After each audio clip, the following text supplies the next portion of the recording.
The Bill Clark Show, presented by Dr. Pepper. And now, Coach Bill Clark. Welcome in. It's the Coach Bill Clark Show, presented by Buffalo Rock and Dr. Pepper. I'm Pat Smith, along with Coach Bill Clark and Molly Robinson.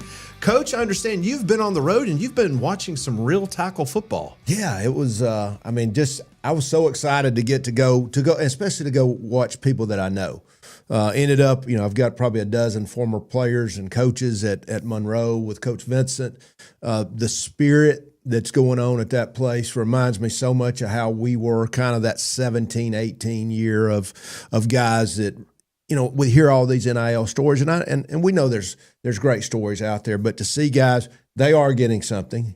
Coach Vincent's done a great job to get them what he can, but there's also this team, this family, this make history, all those great things that we love about college sports that's still there. You're seeing it, and it was great to get to experience it. And they were in the news about a week or two ago with their athletic director. Yep. He left, and now Vincent is the interim athletics director, and I know that probably puts him in a really good position because he's always fighting for those kids on that football team, but now being in the administration, he might be able to help a little bit more. Yeah, I think there's two things there. I think one, as a former AD, and Bryant kind of was behind me on some of those things, and watching him at Spanish Fort. And I think one thing I always said, we're going to win in everything.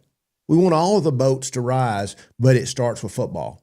There's no apologies. That's the front porch. That's the front porch of athletics. It's the front porch of the school. And he liked John, but this is what the president's asked him to do. He's going to do it, and he's going to do a really good job with it. But he also can help, especially when money's can be a problem. He at least can make sure they've got enough cleaning supplies and the basics to survive in an equipment sport that is the front porch. In regards to this new world that we live in, and you being firsthand on site, being around Coach Vincent, now he in an administrative role, how much has the NIL and the transfer portal, how much has it affected a program like Louisiana Monroe? I tell you what, it was, if I said where would we be in the new NIL with lesser, if you're not the top power fours, this is where you are, especially at a Monroe. He's done a really good job. He's raised all the money himself. That sounds familiar. Sounds familiar. He's really done a great job with that. I think he's been judicious, but his team, and we got to see him last year against UAB and some other folks, looks totally different. He is their D-line, their linebackers. Now, granted, we know who they got to play the second game of the year. That's a little different story, but he has made major upgrades in what they look like. And we just always say, you just got to get bigger. You got to get bigger to compete. So he's done that with D-line, linebackers, tight ends. He's got depth at the quarterback spot. I think he's going to have a chance to have a really good year. All right, so the Associated Press poll came out earlier this week. Last week it was the coaches poll. This week it was the Associated Press. And for the first time ever, the University of Texas, it's weird to say that, Texas, considered one of the blue bloods in college football. First time ever that Texas was a preseason number one in the Associated Press poll. And you've also got a guy named Arch Manning, who a lot of people believe he might be one of the front runners for the Heisman Trophy. Talk a little bit about the pressure, not only on the player itself. Steve Sarkisian does a really good job of try to take away some of the limelight on put him on himself, not maybe the team itself, but being a preseason number one, being the hunted for Texas. Talk a little bit about that, because you were the hunted at UAB a number of years. Yeah, it's a whole different story. It's we want to be there, but are we ready for it? I do think watching him, he spoke at my clinic a few years ago, and I always tell the story. I look up his practice schedule is the Alabama practice schedule. He's gotten those kind of people around him, from watching him a few years ago against Alabama, how he's built this program. I think he's built it that way. Gotten a lot better defensively, a physical atmosphere. We're supposed to be up here. We're supposed to be in this hunt. I think that mindset. Now you still got to carry that on week after week after week, but I think he has prepared them. And we always say you got to have the guy. You got to have the guy behind center. Now, what do we know? We know we've got to see him so far. He's played in a game. He's had a game where he started. He's got all the tools, and he's got the bloodlines. And I think the bloodlines are so important. I don't think situations are going to be too big for this guy. That's what he's been brought up in. He knows what it looks like. He knows what it looks like, as I talked about to the Monroe guys. Do you have the will to prepare? Do you have the will to practice the right way, to take care of your body? You know, the durability factor, which is nutrition, the weight room, the rest, all those things that allows you to be great. He knows what that looks like. Yeah. Let's go from one quarterback that has a very famous last name to a quarterback that if you didn't know their name, you knew it after Tuesday night. And I'm talking about John Mateer, who is the Oklahoma quarterback. He's transferred from Washington State to Norman, Oklahoma. There was an internet report the other night, and he has obviously denied the allegation of him betting on sports. Yeah. But it now has once again put gambling in college sports in the forefront. Just your thoughts on that story and how a young person can try to overcome that as you're sitting there 10 days into a 20 practice camp as you're getting ready for the season. Yeah, and so first, we always said there was a few things that Jesus will forgive you, but I can't. This is not one of those. You know, those were those like, you know, assault, you know, physical things that there's no gray area. Yeah, that, you know, especially anything with women that, yeah. You know, but you can be forgiven. I just cannot let you come in here and play for us. Now, that's just a very few things that are what they are. Now, these other things, my first thing is the coach that cares about the child. And he's not a child, he's a young man, but the kid, I should say. We want to give him every benefit of the doubt, especially in this world we're in today where it's let's go ahead and, you know, ready, shoot, aim at this kid. So let's do our due diligence. Let's not convict this guy. Now, what do we do with him?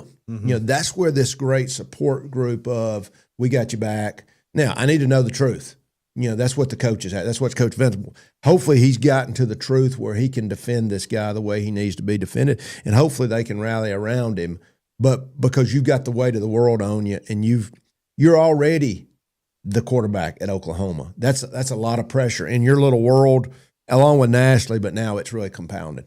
I know you have talked about on this program numerous times at how difficult it is for those that – you know, are head coaches now because of the transfer portal, NIL, et cetera. But now the world of AI. So you've got this reporter that supposedly is an AI figure.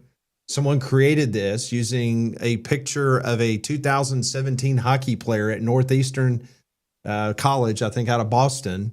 And he's the one that posts all these. Now, the Venmo shots were obviously, those were legit, but you don't have a reputable source that's reporting this. But all of a sudden, over a 24 to 48 hour period, not only do you have an individual in John Mateer that is now potentially up for grabs where he's not going to be able to play football anymore, but you got an Oklahoma fan base and a university that's invested a lot of money in that transfer portal quarterback. How in the world would you deal with that if that was affecting you with your starting quarterback in the news all of a sudden?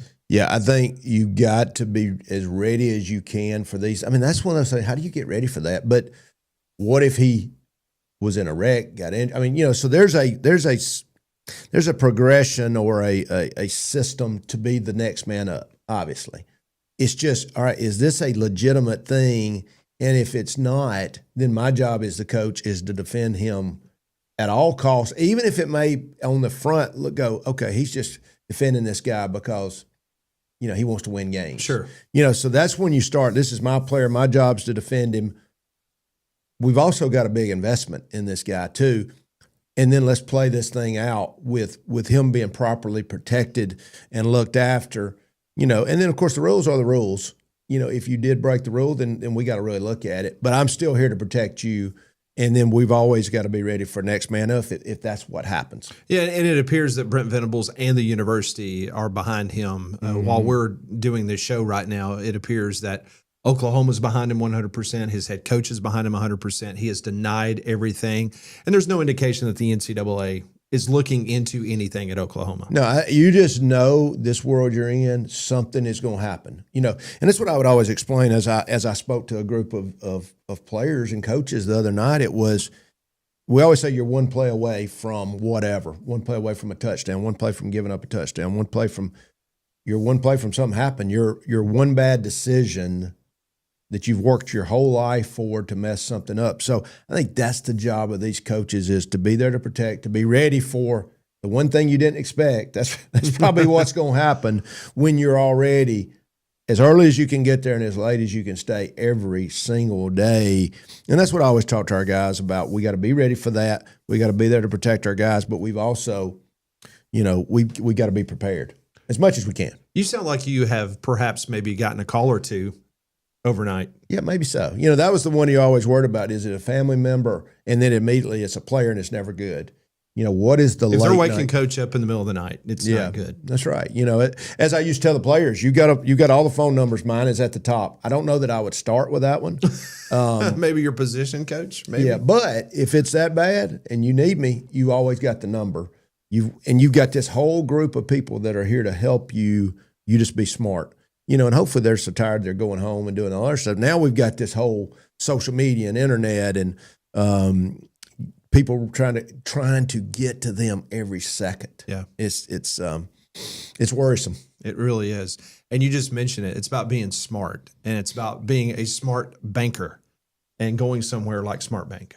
Yeah, I was at an advisory board meeting yesterday. I always love to be at those because I get to hear from all the people that work in the bank, and the bank is really going. Our branch right here in town is growing, but it's why, because they treat people right, and they've got just like they said, we got all the things of a $1 billion bank.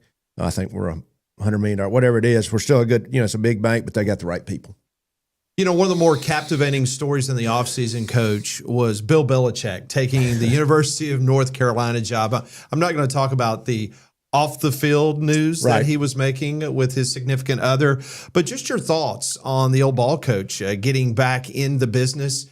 Of course, a couple years out because of him leaving the National Football League and the Patriots, but it's a different game. Yeah, the X's and O's may be the same, but just your thoughts in Chapel Hill, North Carolina. I think that's going to work. Yeah. So here's a couple of interesting points. I think he is a beneficiary of the new rules. His GM now looks like an NFL GM. Michael Lombardi, correct? Yeah. So I think he fell into it in the right time. I'm sure he saw that and said, okay, wait, this looks kind of like what I'm used to, where I'm managing salaries. I'm dealing with guys that are getting paid. Looks very familiar, the way he's roster building. Yeah, and I have followed him through the years. Just what you do, you follow. I was speaking at Alabama, and Coach Saban had brought him in. I get to get in there with those two, and it's like, man, this guy, I have a lot of respect for him. I've heard him on his podcast, but, this is a different world, and he's about to see, he is dealing with a different age group of folks, and I don't care how they're getting paid. They're still 18 to 22-year-old young men. So I'm going to see how that translates. Age is a factor. I'm not saying he can't do it, but he is older. It just, that grind, we're going to see. I'm really excited to see how this plays out with him, especially over the course of a season, because we know he's a great coach. Well, his famous quarterback, Tom Brady, he gave an interview and he says that there's going to be a learning curve for Bill Belichick. My question is, and I'm not asking you to put a number on it, but how patient will North Carolina be with a 73-year-old head football coach in this world of college football? I think they'll be like where everybody's at. It's a 2-year deal, really. They will start on him year one if it's down. And we know what happens year one to year two. We'll see. I think they're going to be better because he's going to be such a good fundamental coach just the things I know he knows, which is defense. And I think, like kind of like I am, you know offense, special teams, but his specialty, he is a really good defensive coach. So right there, they're going to be better. I wanted to ask you about another topic that came up just about a month or so ago when we were in Atlanta, and it was quickly debunked. But there was a rumor, there was a conversation that perhaps Nick Saban may not be done in his coaching world, but he has made it pretty much clear that he is happy doing what he's doing with ESPN and probably done at the head coaching position.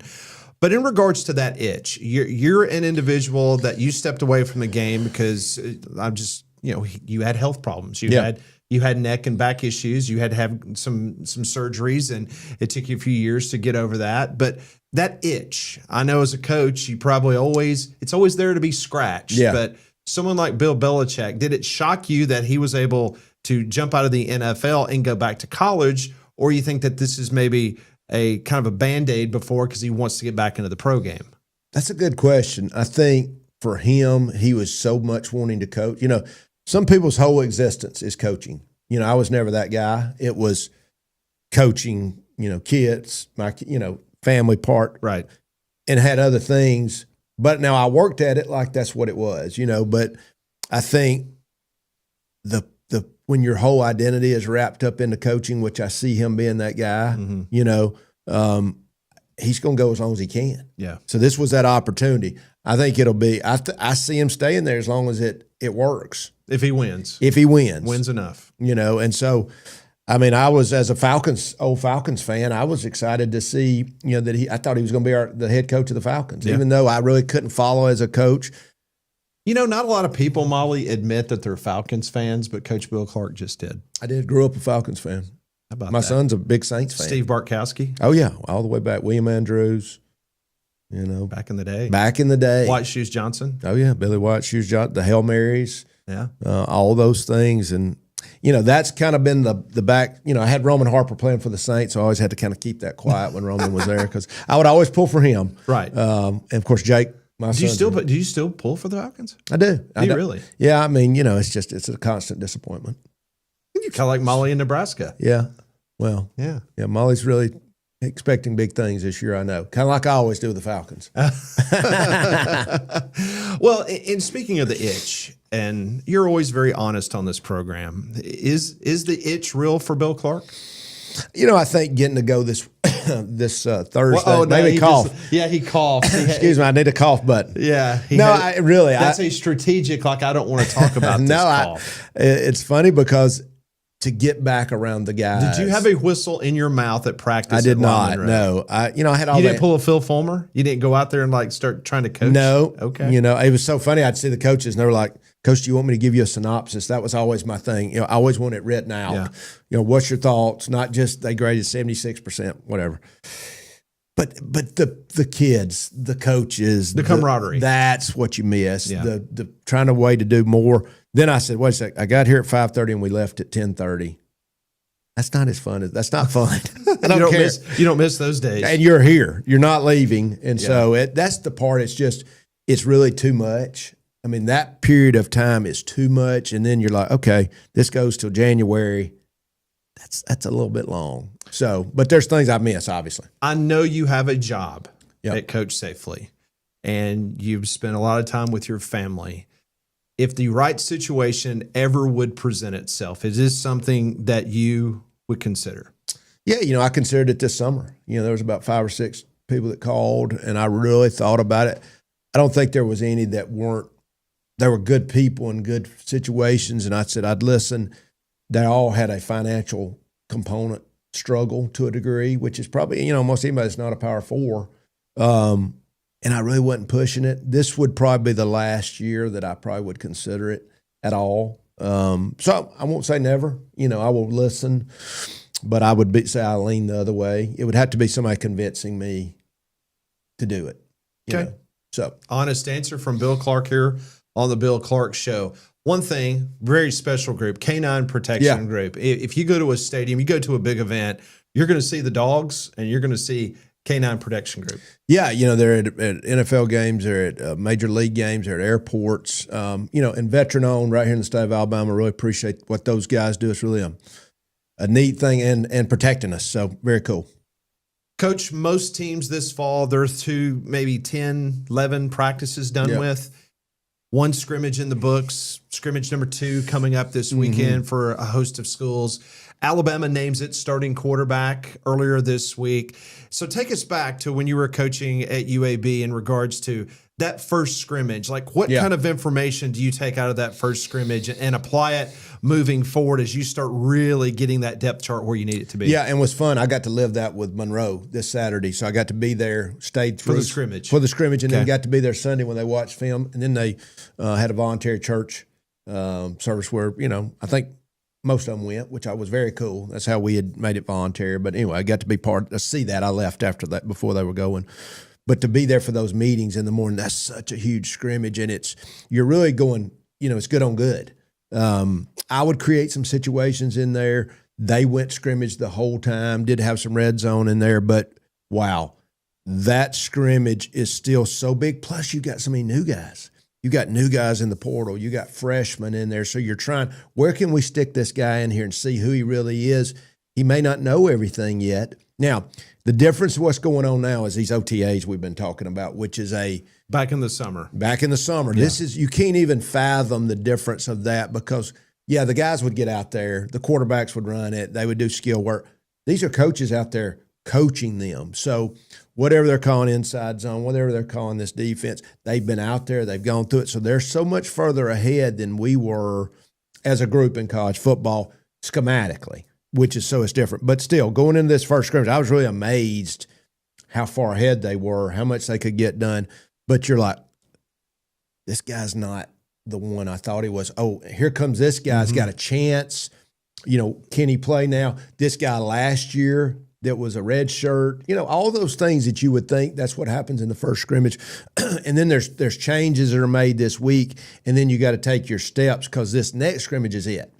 Really, because for me, it was always the third scrimmage was more mock, and because you're about to play. And I sure didn't want somebody to get hurt right there. So now this second will be a really good one, especially with changes. So you never went into a so-called third scrimmage with, especially at the quarterback position, a battle at that point? I didn't. Okay. I didn't. I had really decided, because it's not like you're not practicing every day against each other. I mean, there's ones-on-ones, ones-on-twos, one-on-one, skelly, all these things that are going into this decision. You want to see them in the lights. And so you want to make sure, too, all right, I got this quarterback, but he's with the twos.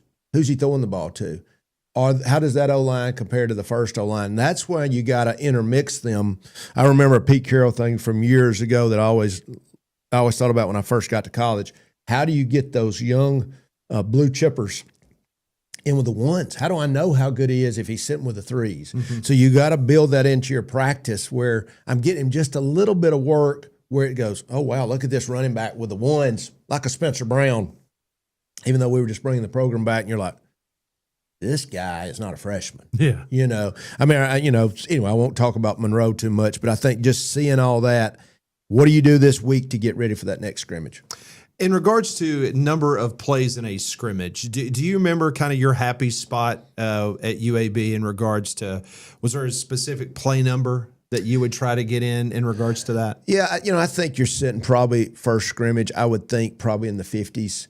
And you're thinking about how many reps each one of them gets. Because if we're saying a regular game is 70, who gets 70 reps? How many of your guys would actually get 70? Is it O-line? Right. Is there other guys in there who swap in and out? So I'm trying to think about those numbers. This number this week's going to go up some. You're trying to get them more game ready, yet worrying because this is the only time you've got guys diving at people's knees, getting into piles. This is where the injuries happen. More than not until you're needing it and you're scared to death. So 50 to 70, perhaps? Yeah, I would say 50. Some people that was your happy spot. That was my happy spot. All right, so the reason I bring that up, I'm kind of setting you up for this because when I saw this number, I had to do a double take.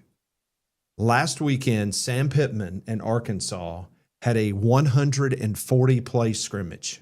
Well, so let's say this. If he's counting everybody, because I'm saying 50 per. Now, the threes never got as much. So I see what you're saying. Oh, so 50 for the ones. Yeah. 50. Okay. So not 50 total. No. Gotcha. Yeah. Okay. So they may have just thrown their total number of reps out there and included everybody. Okay. So yeah. That's well, and the thing about his program this year, they've got over 50 new members of their roster. So that made sense to me. Because you're trying to get a look at every, because you don't really know. You have no idea. You have no idea what you have. Idea. So, and you got to mix and match and put a three with a one, and it is a choreograph. You start talking, what do you do all day? That's what you do. You're watching film. You're evaluating. I mean, you got done. Let's say you want to do a night. So here's where I was, especially early. We're a morning practice team in the summer. We're playing at 6 o'clock. Oh, first game, second game, third game. That's a whole different mindset. That's a whole different. So is that when you transition and move your practices to late in the day? We were an afternoon practice team, not because I liked it as much. I like morning better in the fall, but because that's when we played more games. They were past that point, afternoons, evenings, and I just felt like with the heat, acclimatization in the South, I thought that was more important. Some people I love the morning. That's when we do spring. Our summer first camps are morning, but of course it's an all-day event. Yeah. But I moved those camps, just like Coach Vincent did the same thing. He's got 6 o'clock games coming up, 6:30 with Alabama. He's doing his scrimmages in the evening. In regards to the second scrimmage, and I think you've already kind of telegraphed it. So if we're paying attention this weekend, not only to Alabama and Auburn, but any school, really, the hay should be in the barn at that point. Yeah, I know that. Now, some people say, I really feel like we need this, but I still have practice. And we were always going. The reason I went 1s against 2s in a lot of the scrimmages, I want to see how a 2 reacted against a 1. That was the first half. But we were going 1s-on-1s all week, and it was like, they need to get away from each other a little bit. And what I would do, we would scrimmage in the first half, and the second half would be situations. 3rd downs, red zone, coming out, goal line, 2-minute. That's what and because I knew I had to script them to get them. Yeah. Now, you also love just playing it out. But if you don't script them in, a lot of times you won't get those situations just on a natural. They may go 3 and out a lot. It's interesting because at Auburn, the special teams situation, it's night and day what it was last year. It's much improved. They feel really, really good about what's going on down there. Meanwhile, at Alabama, a lot of question marks. It's been a long time since Alabama's had these question marks at the punter position and the field goal kicking position. From a special teams standpoint, how much of that, as you go into that second scrimmage, did Bill Clark, even if it was a little bit up in the air on your punter and your field goal kicking situation, how much time did you feel like you needed to get involved in that? Because if you don't have a game-winning field goal kicker, you got problems. Yeah, we started practice every day I just wanted the PAT field goal situation. We had first 5 minutes. We did a few pre-practice things. My guys always said your pre-practice was part of practice. It was really practice. But I wanted to see the ball moved and them kick with me standing there. But we were going to put it in the scrimmage. We were going to build it in if I had to make it happen to put my kicker in those situations.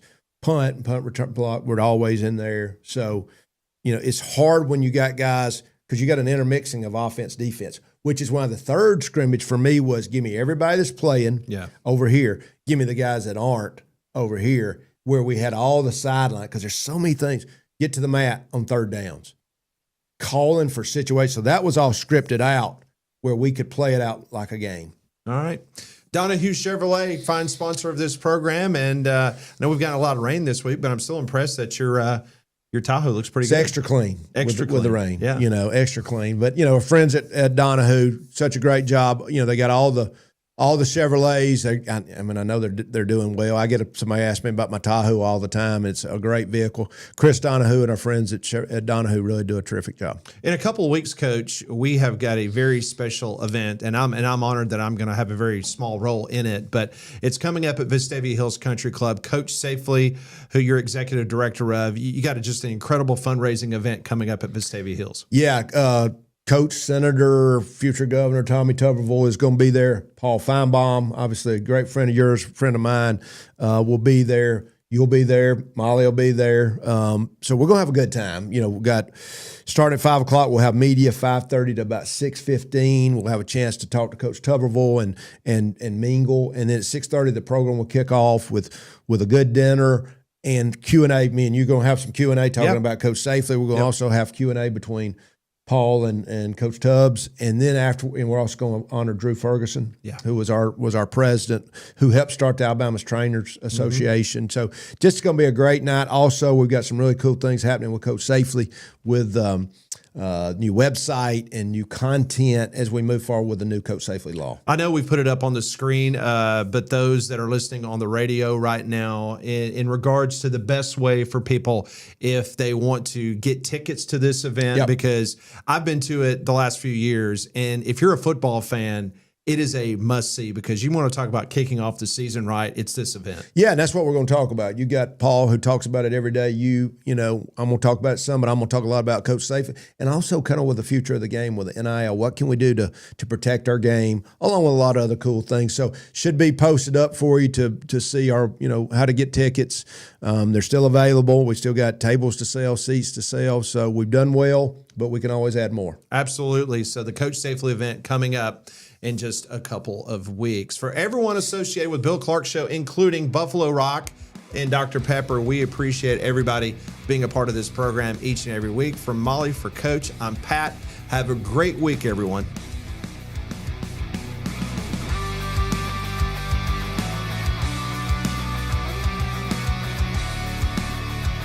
This has been the Bill Clark Show, presented by Dr. Pepper.